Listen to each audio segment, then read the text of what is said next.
Welcome to icon news. నేను మీ పవన్ కృష్ణమూర్తి. నాకు K Vishwanath గారి సినిమాలు, బాపు రమణల గారి సినిమాలు అంటే చాలా ఇష్టం అండి. అందులో సాహిత్యం, ముఖ్యంగా సంగీతం, సాహిత్యం ఈ రెండు చాలా ఇష్టం. అంటే ఏదైనా మనకు నచ్చితే ఇట్స్ వెరీ హాంటింగ్, మనల్ని వెంటాడుతుంది అంటారు చూసారా? అలా ఆ పాటలన్నీ కూడా నన్ను అలా వెంటాడుతూ ఉంటాయి. ప్రతిరోజు బండి మీద వెళ్ళేటప్పుడు, లేదంటే పని అయిపోయి కాస్త రిలాక్స్గా ఉండి ఏదైనా ఆలోచించేటప్పుడు, లేదా కాస్త స్ట్రెస్ ఉండి కొత్త ఆలోచన ఏదైనా రావాలి అనుకున్నప్పుడు ఏదైనా సరదాగా వచ్చిన పాట అలా పాడుకుంటూ లేదంటే వింటూ ఉంటాం అనమాట. కానీ నిన్నటి నుంచి అసలు వీటిని మించినటువంటి ఒక అత్యద్భుతమైనటువంటి video, it haunting me it haunting me నిజంగా. నమ్మట్లేదా మీరు? మీరు అస్సలు నమ్మరు. నాకు తెలుసు మీరు నమ్మరని. అందుకే ఒకసారి మీకే చూపిద్దాం అనుకుంటున్నాను ఆ వీడియోని. మీరు ఒకసారి చూడాలి, చూసి తీరాల్సిందే. చూడండి ఇక్కడ. కుట్రలు, అందుకే ఇన్ని అబద్ధాలు, అందుకే ఇవన్నీ కూడా జరుగుతా ఉన్నాయి. అబద్ధాలు అన్నది ఏ స్థాయిలోకి వెళ్ళిపోయాయనంటే ఎన్నికలు వచ్చేసరికి మీరే చూస్తా ఉన్నారు. నిజంగా ఎన్నికలన్నీ కూడా బాగా జరుగుతాయి అన్న నమ్మకం రోజు రోజుకు కూడా సన్నగిల్లుతా ఉంది. కేవలం ఎందుకో మంచి చేసే మీ జగన్ ఒక్కడు ఉండకుండా చేసేందుకు ఇన్ని కుట్రలు చేస్తా ఉన్నారు. గమనించమని అడుగుతా ఉన్నా. చూశారు కదా? అంటే ఎందుకు పవన్ టైటిల్ ఏంటి నువ్వు పెట్టిందేమో ఒకలా ఉందంటే ఆఖరి రాగం పాడేశాడా జగన్మోహన్ రెడ్డి అని అంటున్నావు. ఓటమి రాగం పాడేశాడా అంటున్నావు కదా. ఇందులో ఏమనిపించింది నీకు? ఎందుకు అలా అనాల్సి వచ్చింది అంటే, అవునండి అనాల్సి వచ్చింది కాదు, అన్నాను. నిజంగానే జగన్మోహన్ రెడ్డి ఓటమి రాగం పాడేశారు అని నేనే అంటున్నాను. ఒకసారి సహేతుకంగానే అన్నాను నేను. మీరు మళ్ళీ ఒకసారి తరచి చూసుకోండి. ఎందుకు అనంటే ఆయన మాట్లాడినటువంటి మాటలు కానీ ఇవన్నీ ఒక్కసారి తరచి చూస్తే ఏమన్నారండి ఆయన ముందు? నా నా వెంట్రుక కూడా పీకలేరు అనేది 2022 నుంచి అని చెప్తున్నటువంటి మాట. దెన్ వై నాట్ 175 ఖచ్చితంగా కొడతాం 25 ఎంపీలతో సైతం అన్నది ఇంకొక మాట. తర్వాత ప్రజల్ని ఏమన్నారండి? నన్నే నమ్మండి, నన్ను మాత్రమే నమ్మండి అన్నారు. మూడోసారి ఆల్రెడీ చెప్పుకున్నాం కదా మాటల్లో తేడా ఏంటనేది. ఇక దానికి ముక్తాయింపుగా ఈరోజు మాట్లాడినటువంటి ఈ వీడియో ఏంటేంటి ఏమన్నారు అంటే, జగన్మోహన్ రెడ్డికి మాత్రమేనా ఇవన్నీ జరిగేది, ఇంకెవరికి జరగలేదా? ఇష్టారీతిన అధికారులని మారుస్తున్నారు. రైట్. జగన్మోహన్ రెడ్డి ప్రతిపక్షంలో ఉన్నప్పుడు గత తెలుగుదేశం ప్రభుత్వం హయాంలో ఉండగా డీజీపీని, ఇంటెలిజెన్స్ చీఫ్ని అందరినీ మార్చారు. ఇంటెలిజెన్స్ చీఫ్తో సైతం మార్చారు, చీఫ్ సెక్రటరీతో సైతం మార్చారు. మరి అప్పుడు అధికారుల్ని మారుస్తున్నారు అని చెప్పి చంద్రబాబు నాయుడు గారు ఏమీ అనలేదే, ఆయన ఏం మాట్లాడలేదే. రాష్ట్ర భవిష్యత్తు కోసం నన్ను ఎన్నుకోండి అని అన్నారు ఆయన. జగన్ వస్తే అమరావతి ఆపేస్తాడు, అభివృద్ధి ఆపేస్తాడు అన్నారు. ఆగిపోయింది, నిజంగానే ఆగిపోయింది కదా. అంటే ఆ చంద్రబాబు నాయుడు గారు ఆ రోజు అనకపోయి ఉంటే జరిగేదేమో. ఆయన అన్నాడు కాబట్టి ఆపేసాడేమో ఈయన. అధికారుల మార్పు కొత్త ఏం కాదు. ఏంటి ఇప్పుడు డీజీపీని, చీఫ్ సెక్రటరీని, అంటే మిగతా డిఎస్పీలు వీళ్ళని మారిస్తే జగన్మోహన్ రెడ్డి గారికి నొప్పి వచ్చేసిందా? వాళ్ళు చేస్తే సంసారం, వీళ్ళు చేస్తే వ్యభిచారం అన్నట్టు ఇది సామెత చెప్తారు. అలాగా ఏంటి ఎన్నికలు సజావుగా జరుగుతాయన్న నమ్మకం లేదా? మరి గతంలో ఉన్నటువంటి ఎన్నికల కమిషనర్ని, లేదంటే తర్వాత వీళ్ళ ప్రభుత్వంలోనే ఉండగా ఉన్నటువంటి ఎన్నికల కమిషనర్ నిమ్మగడ్డ రమేష్ కుమార్ గారిని, వీళ్ళందరినీ నమ్మకం లేక మార్పించింది వాస్తవం కాదా? గోపాలకృష్ణ ద్వివేది ఐఏఎస్ ఆఫీసర్, ఆయన్ని ఎలక్షన్ కమిషనర్గా వేశారు, ఎలక్షన్ ఆఫీసర్గా సిఇఓగా వేశారు.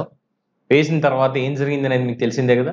ఆ తర్వాత ఆయన అధికారంలోకి వచ్చిన తర్వాత జగన్మోహన్ రెడ్డి గారు ఆయనకి ఎటువంటి పదవి దక్కింది, ఎన్నిసార్లు కోర్టుకు వెళ్ళి కోర్టు మెట్లెక్కి ఎన్నిసార్లు ఆయన చివాట్లు తిన్నాడు అనేది అందరికీ తెలిసిందేగా. Mister Gopalakrishna Dwivedi IAS officer. అది మరి బలవంతంగా ఆయనతో పని చేయించారా, లేదంటే ఆయనకు నచ్చే చేశాడో నాకైతే తెలియదు. బట్ ఆయన అయితే వాల్యూ అనేది కోల్పోయాడు. ఒక ఐఏఎస్ ఆఫీసర్గా ఆయన తన విలువని కోల్పోయాడు.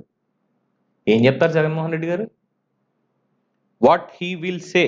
ఏపీ పోలీసుల మీద మాకు నమ్మకం లేదు. కోడికత్తి డ్రామా నుంచి మొత్తం అన్నింటి దాకా మాకు నమ్మకం లేదురా.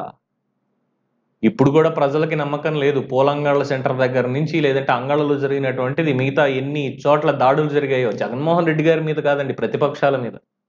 ఏం చెప్పాలి దానికి? ఏమడుగుతారు? సో ఇవన్నీ చూసి జగన్మోహన్ రెడ్డి గారు అంటారు, ఇవన్నీ దేనికోసం అయ్యా అంటే, ఈ కూటమి ఎందుకయ్యా కలిసింది అంటే మంచి చేసినటువంటి జగన్ని లేకుండా చేయడానికి అని. లేకుండా చేయడానికే. ఏం మాట్లాడుతున్నారు జగన్మోహన్ రెడ్డి గారు? మీరు రాజశేఖర రెడ్డి గారి బిడ్డ, రాజారెడ్డి గారి మనవడు, వెంకటరెడ్డి గారి ముని మనవడు, ఇవా మాట్లాడేది? సింహం సింగిల్గా వస్తుంది అని వైఎస్ఆర్సీపీ వాళ్ళు ఇచ్చేటువంటి ఎలివేషన్లు ఇవన్నీ దేనికి? నవ్వొస్తుంది. And definitely yes, again it haunting me. ఇందాక మీరు చూసినటువంటి వీడియో, ఇట్ హాంటింగ్ మీ. ఒక ప్రెస్ మీట్ పెట్టని ముఖ్యమంత్రిగా, పరదాల చాటున తిరిగిన ముఖ్యమంత్రిగా, ప్రచార పిచ్చి బాగా పట్టిన ముఖ్యమంత్రిగా, స్వార్థం అణువణువున నిండిపోయిన ముఖ్యమంత్రిగా, అధికారం మాత్రమే పరమావధి అనేటువంటి ముఖ్యమంత్రిగా, అవినీతి కేసుల్లో ఇరుక్కున్న, అవినీతికి ఆధారాలు ఉన్న కోర్టుకు కూడా వెళ్ళని ముఖ్యమంత్రిగా, ఇన్ని ఘనతలు పొందిన జగన్మోహన్ రెడ్డి చాలా బేలగా ఇక నా పని అయిపోయింది అంటూ, నా పని అవ్వడానికే వీళ్ళందరూ వచ్చారు అంటూ ఈ మాటలు మాట్లాడడం ఏదైతే ఉందో, దానికి మళ్ళీ అడిషనల్గా ఈ నెల 15వ తేదీన, అంటే 13వ తేదీ ఎన్నికలు అయిపోతాయి, సరే ఎక్కడన్నా కాస్త ఉద్రిక్తతలు అవి ఉంటే 14వ తారీఖు కొనసాగే అవకాశం ఉంటుంది కాబట్టి 14 పూర్తిగా ఎన్నికలు అయిపోయి నోటిఫికేషన్ ఇచ్చేస్తాడు ఎన్నికల కమిషనర్ గారు, ఇంత పోలింగ్ నమోదయ్యింది అని. ఎగ్జిట్ పోల్స్ కూడా వచ్చేస్తాయి మనకి ఆ రోజుకి. అయిపోయిన వెంటనే 15వ తేదీన, అంటే రఘురామకృష్ణరాజు గారి పుట్టినరోజు అయిన 14వ తేదీ తదుపరి రోజునే లండన్ వెళ్ళడానికి ఆయన ఎన్నికల కమిషన్ దగ్గర కాదు సార్, మన సిబిఐ నాంపల్లి కోర్టులో పిటిషన్ దాఖలు చేసుకున్నారు. అయ్యా నేను ఇలా వెళ్ళి రావాలి, అక్కడి నుంచి అమెరికా వెళ్ళాలి, అమెరికా వెళ్ళి నేను 30వ తేదీన వస్తాను అని. మరి అది రావడానికో లేదంటే అక్కడే మన విజయ్ మాల్య, నీరవ్ మోడీ, మెహుల్ చోక్సీ ఇలాంటి వాళ్ళందరితోటి కలిసి ఏ బ్రదర్స్ అండ్ సిస్టర్స్ నేను కూడా వచ్చేసాను అని చెప్పుకోవడానికో అని తెలుగుదేశం పార్టీ నేతలు ఎద్దేవా చేస్తున్నారు జగన్మోహన్ రెడ్డి గారిని, అదే కడప నుంచి వచ్చిన సింగిల్ సింహాన్ని. ఆఖరి రాగం పాడేసినట్టుగానే అనిపిస్తోంది ఓటమిని. లేదంటే మద్యపాన నిషేధం చేసిన తర్వాతే ఓట్లు అడుగుతాను అన్నటువంటి మనిషి ఈరోజు 1,50,000 కోట్ల పైచిలుకు మద్యం అమ్మకాలు చేయగలిగాడు అంతర్రాష్ట్రంలో అంటే ఆ గట్సకి మెచ్చుకోవాలి.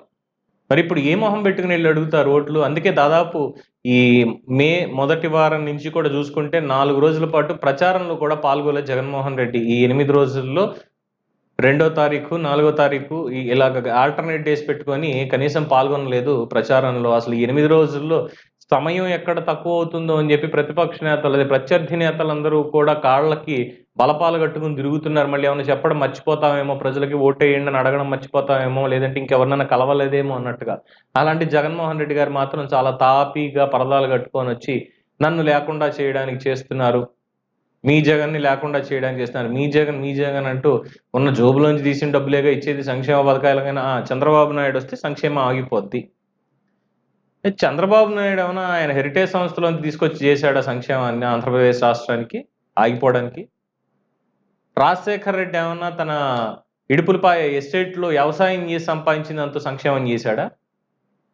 అంతకుముందున్న ముఖ్యమంత్రులు, అంతకుముందు అసలు సంక్షేమానికి ఆద్యుడైనటువంటి నందమూరి తారక రామారావు గారు ఆయన సినిమాల్లో ఏమైనా సంపాదించింది, ఆయన ఆస్తిని అమ్మేసి తీసుకొచ్చి సంక్షేమం చేశాడు ఆయన? లేదే, ఆగలేదే అప్పటి నుంచి ఇప్పటిదాకా.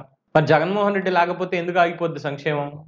జగన్మోహన్ రెడ్డి ఏమైనా సాక్షి పత్రిక వాటాల్లో నుంచి, లేదంటే సాక్షి టీవీ ఛానల్లో నుంచి, సండూర్ పవర్ నుంచి, సరస్వతి పవర్ నుంచి, ఇలాంటి భారతీ సిమెంట్ నుంచి, ఇలాంటి వాటిలో వచ్చిన లాభాలన్నిటితోటి, లేదంటే ఉన్నటువంటి వాటితోటి తీసుకొచ్చి ఇప్పటిదాకా ఏమైనా సంక్షేమం చేశాడా ఆయన సొంత డబ్బులు జోబులోంచి తీసి? లేదే.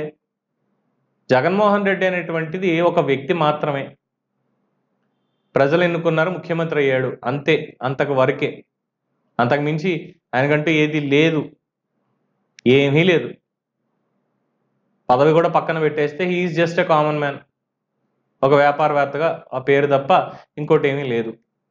అక్కడికేదో నేనే దేవుణ్ణి, నేను ఇచ్చేదే వరాలు మీకు, నేను లేకపోతే మీకు వరాలు రావు, ఏమిటి మాటలు? ఇవన్నీ చూస్తుంటే నిజంగానే ఓటమి భయం అణువణువున నిండిపోయింది. ఇప్పుడే కాదు, గెలిచిన రోజు దగ్గర నుంచి కూడా. ఎందుకు చెప్తున్నాను ఈ మాట అంటే, ప్రజావేదిక కోల్చడానికి ముందు జరిగినటువంటి మీటింగ్లో కూర్చొని ఇది అక్రమ కట్టడం చెప్పినా కూడా వినలేదు, అక్రమంగా ఇక్కడ కట్టాడు ముఖ్యమంత్రి అంటూ అప్పటికి ఆయన ముఖ్యమంత్రి హోదాలో ఉన్న చంద్రబాబు నాయుడిని ముఖ్యమంత్రి అని సంబోధించినటువంటి వ్యక్తి. అంటే ఆ రోజుకి గెలుపు మీద నమ్మకం లేదు అని ఇన్నాళ్ళు అనుకున్నాం, కానీ మేమైనా గెలిచింది అని భావిస్తున్నారేమో అనుకున్నాం, కానీ కాదు, మనం ఓడిపోయాం, నైతికంగా కూడా ఓడిపోయాం, ఇక మనకి వచ్చే ఎన్నికల్లో ఓటమి తప్పదని ఆ రోజే ఫిక్స్ అయిపోయాడు అనేది చెప్పదగినటువంటి వాస్తవం. అందుకే ఇక ఆఖరికి వచ్చేసరికి అది బాబాయ్ హత్య కేసు కావచ్చు, కోడికత్తి కావచ్చు, ఇంకోటి కావచ్చు, చేసిన అబద్ధాలు కావచ్చు, ఇవన్నీ కూడా సరిపడక ఈయనసారి మళ్ళీ నిలబెట్టలేక ఉన్నటువంటి ఆయన సైన్యం ఎందుకు పనికిరాక పనికి మాలిన సలహాలు ఇచ్చేటువంటి వాళ్ళని పక్కన పెట్టుకొని ఈయన పంథా ఏంటి అనేది వదిలేసి ఆఖరికి ఈయన ఒప్పుకుంటున్నాడు, నేను ఓడిపోతున్నాను, నేను లేకుండా చేయడానికి వీళ్ళందరూ కలిశారు అని. ముందే ఓటమిని ఒప్పుకుని వెళ్ళిపోదాం అన్నటువంటి ప్రయత్నాల్లోనే ఉన్నాడు అని షర్మిల గారు కూడా వ్యాఖ్యానించడం అంటే అంతకు మించి ఇంకేం చెప్పగలుగుతాం ఆయనకి. సో నా దృష్టిలో అయితే జగన్మోహన్ రెడ్డి ఆఖరి రాగం పాడేసినట్లే. మరి మీ దృష్టిలో మీ అభిప్రాయం ఏంటనేది కామెంట్స్ రూపంలో తెలియజేయండి. చూస్తూనే ఉండండి ఐకాన్ న్యూస్. నేను మీ పవన్ కృష్ణమూర్తి.